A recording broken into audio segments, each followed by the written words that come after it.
Bom galera, hoje eu vou falar rapidamente sobre a experiência de Hawthorne, que foi extremamente essencial para desenvolver o fator humano nas organizações e é uma das principais vertentes na criação da teoria da relação humana na administração moderna.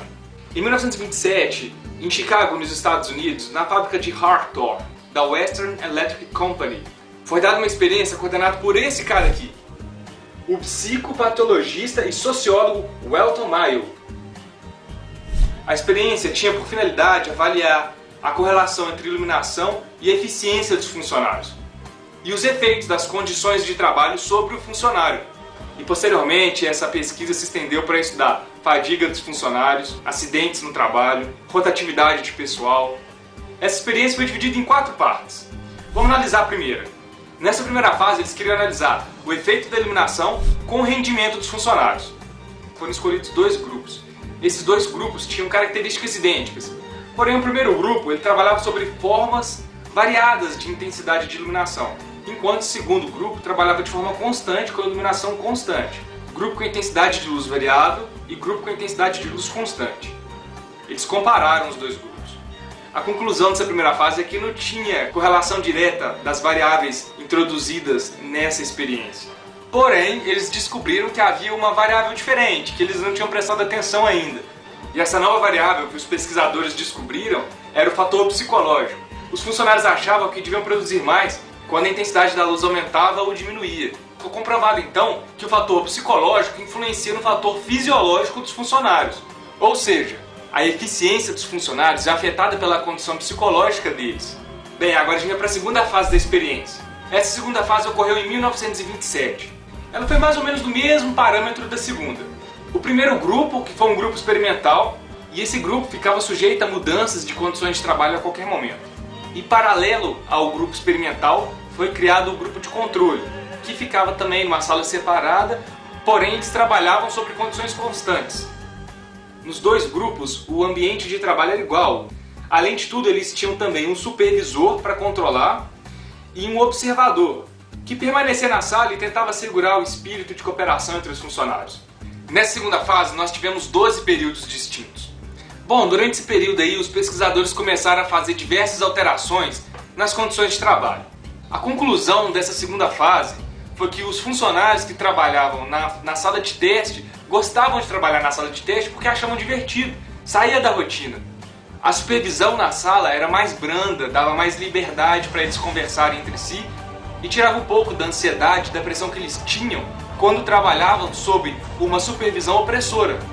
Dessa forma, então, criou-se um ambiente de trabalho mais amistoso, mais tranquilo de se trabalhar, um ambiente mais leve. No grupo experimental, criou-se conexões informais, ou seja, as pessoas agora não tinham conexões entre si, o que propiciou o surgimento de uma equipe de trabalho. E essa equipe tinha objetivos em comum, o que ajudava no aumento de produção. Bom, agora vamos falar da terceira fase dessa experiência.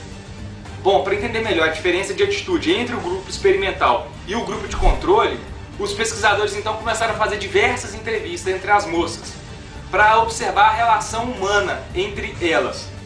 Com isso, em 1928, criou-se então um programa de entrevistas dentro da companhia, que tinham como objetivo entrevistar todos os funcionários da companhia e observar o que eles gostavam na companhia, qual era a opinião deles, o que podia mudar, qual era o sentimento deles.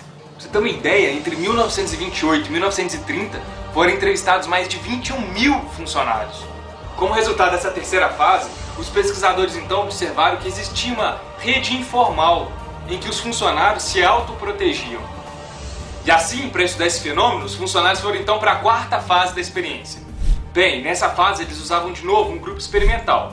Porém, havia um observador observando tudo o que os funcionários faziam.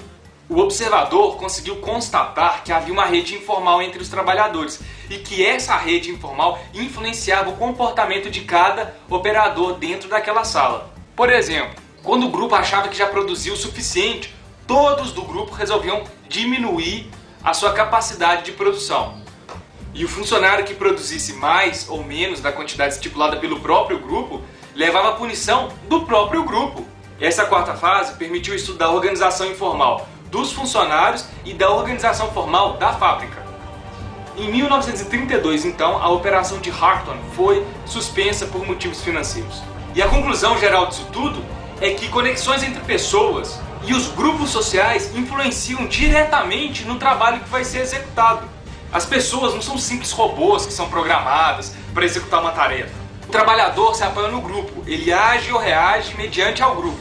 E a conclusão dessa experiência é que ela proporcionou os princípios básicos das relações humanas nas organizações. Nela a gente pode observar que o nível de produção é resultante do fator integração social. E com isso notou-se que precisava se estudar mais as atitudes e comportamentos das pessoas nas organizações, a fim de entender os grupos informais que esses trabalhadores pertencem para tentar melhorar as condições deles e também aumentar a produção para a empresa.